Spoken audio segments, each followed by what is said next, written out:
In order to improve your creativity, you need four things. Number one, seek out challenging, ambiguous tasks. The more unfamiliar they are, the better. Number two, taking good care of your physical health. The more physical activity you do, the more you enhance your brain function. Number three, learning more things, gaining more knowledge, even if they aren't directly relevant to you or your line of work. Number four, spending time in nature, allowing yourself to absorb what it has to offer. In the last couple of months, I have done none of this.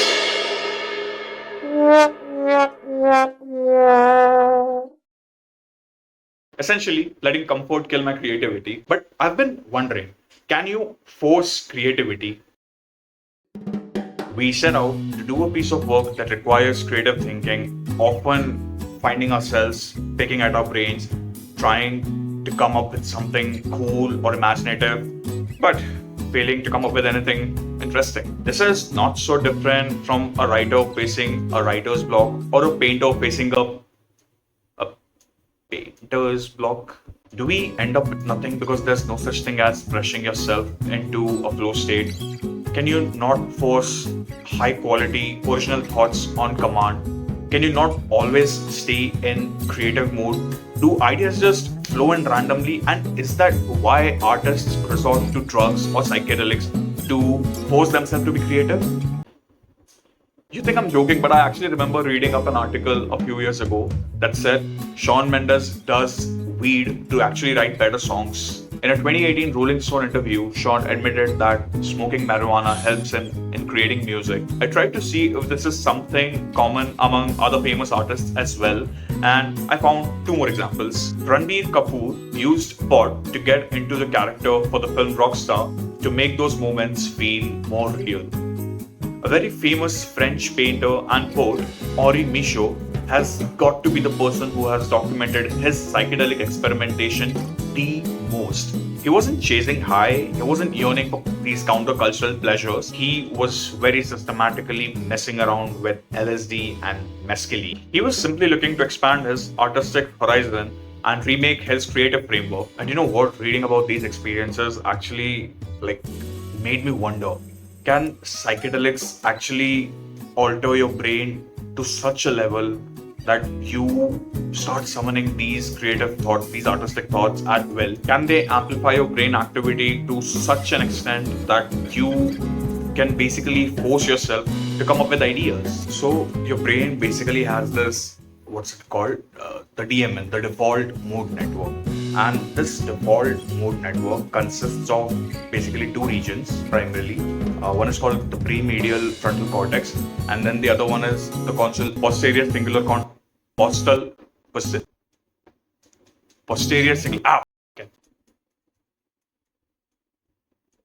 posterior cingulate cortex. And these two regions combined are basically responsible for your cognition, your mental narrative, your self-reflection, your habit building, and basically this kind of keeps your thoughts predictable.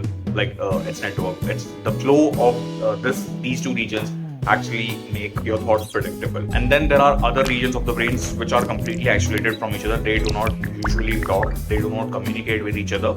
Now, what do psychedelics like psilocybin, LSD, mushrooms, and etc., what they do is they actually disrupt this flow, this natural flow of these two regions, and they increase the crosstalk between these regions, which usually does not happen. So because of this, you actually end up having these really novel, new, and vivid thoughts and imaginations, which you wouldn't get otherwise if you are completely sober. This psychedelic state actually increases your brain, the entropy of your brain, and because of that, the randomness in your brain activity increases to another level. And this is what basically allows for a richer array of mental states and associations.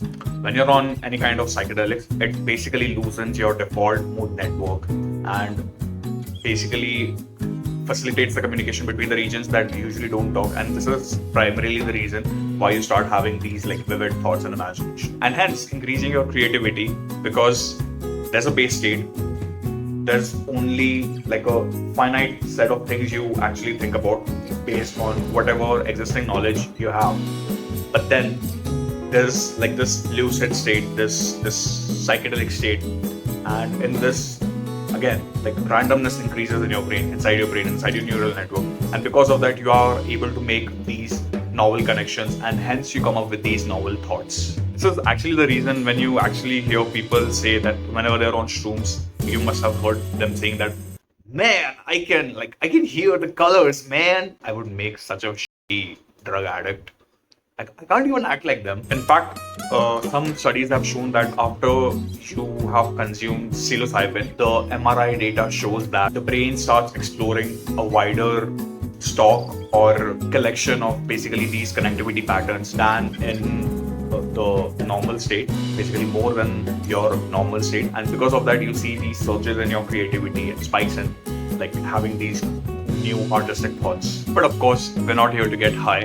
This is not a why drugs are awesome video. It's a video about whether you can force creativity or not. Stay in school, kids. Don't do drugs. So we do want to push the boundaries, the scope of our imagination without leaning on pills, bottles, or smoke. And we don't need to use psychedelics or drugs as a crutch for creativity. Then what do? I said I've been wondering whether you can force creativity or not. You can't.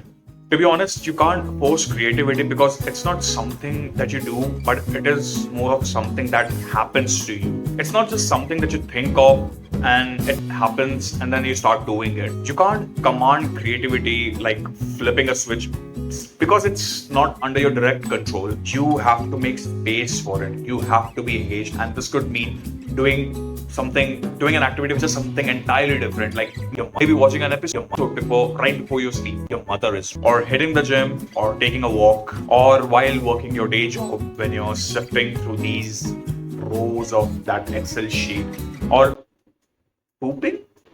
In fact, you'd be surprised. I've heard from a lot of people that a lot of their most artistic and creative thoughts have come when they were in the bathroom, in the toilet, taking a shit.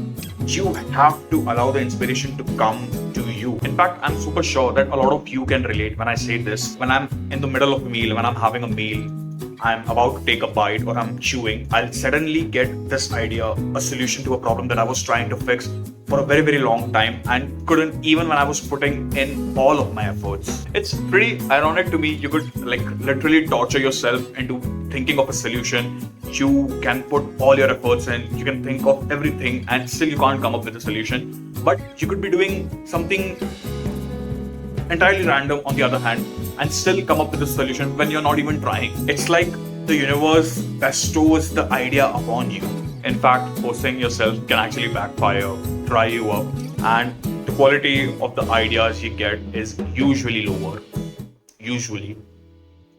Essentially, creativity relies on brain's ability to make these sort of unique connections and associations, which often happens in a relaxed or an unconstrained state. When you try to force creativity, it can trigger stress or a mental block because your brain is getting pushed into a corner. Also, creativity is linked to your subconscious, and that part of your brain doesn't really respond well when given direct commands. It actually thrives on freedom and spontaneity. The moment you force yourself to be creative is the exact moment when you actually stop being creative. Now, hear me out. It's still very nuanced. You can't just sit idle and wait for inspiration to come. Granted that ideas occur to you, creativity happens to you, but you still have to do something. Maybe you can't force inspiration, but you can set yourself up such that you are ready for whenever it comes to find you. You can deliberately orchestrate conditions to make it much more likely to happen to you. And trust me, once you get that surge of novel ideas, fresh ideas, you wouldn't feel that it was random. You'll actually know that it was a long time coming. You had been busting your ass for it. A few years ago, I took this course on Coursera on learning how to learn. It had some 20 to 25 odd videos, and I completely watched one video out of those 25. I know, lazy. Now, fortunately for me, at the beginning of the course itself, they explored this concept of diffuse thinking, diffuse state, diffuse something, where if you have been working at a problem for, oh, now I remember. Okay, yeah. So basically what happens, there's two types of thinking. One is called the diffuse thinking and the other one is called the focused thinking. And when you have been working at a problem for too long in a focused state and you can't think of any solution, what you do is basically you take a break, grab a Kit Kat, you take a break, grab a chair, sit on it, completely relax yourself, unequivocally relaxed, like really, really relaxed, I'm not kidding, and grab a key. You grab a key, grip loose. You grab a key, your grip loose, almost if you're not holding it, eyes shut, passively thinking about the problem. See how I said passively? Because it is not something that you do yourself. Basically your mind automatically does it because you just had been working on it just a few minutes ago.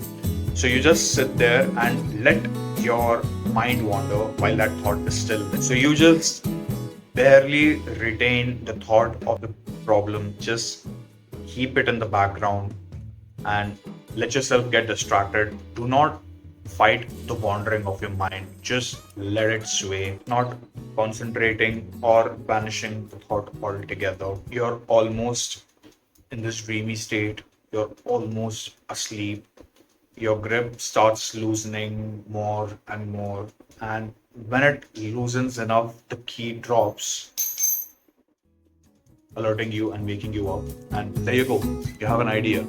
Now, when you get back to work, you have these fresh creative insights that basically bubbled up by your subconscious. When you enter this wandering state of mind, which is the exact opposite of hyper-focused state of mind, your brain softly churns through the problem and starts exploring some broader neural pathways or some making these weird, unusual connections.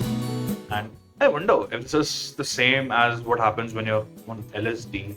No drugs, no drugs. Even though you can't force creativity, you can, like I said, create these conditions, these constraints to boost creativity so that it is much more likely to happen. For example, broadening your knowledge base. So learning about more fields, more subjects, more interdisciplinary fields. So you can make these connections between different areas and you have enough raw material available for creative recombination and, reducing stress and prioritizing happiness. And yes, immediately note down whenever you get an interesting idea, some innovative thought, just immediately note it down and yep, you're good to go. No drugs, no drugs, no drugs, no drugs.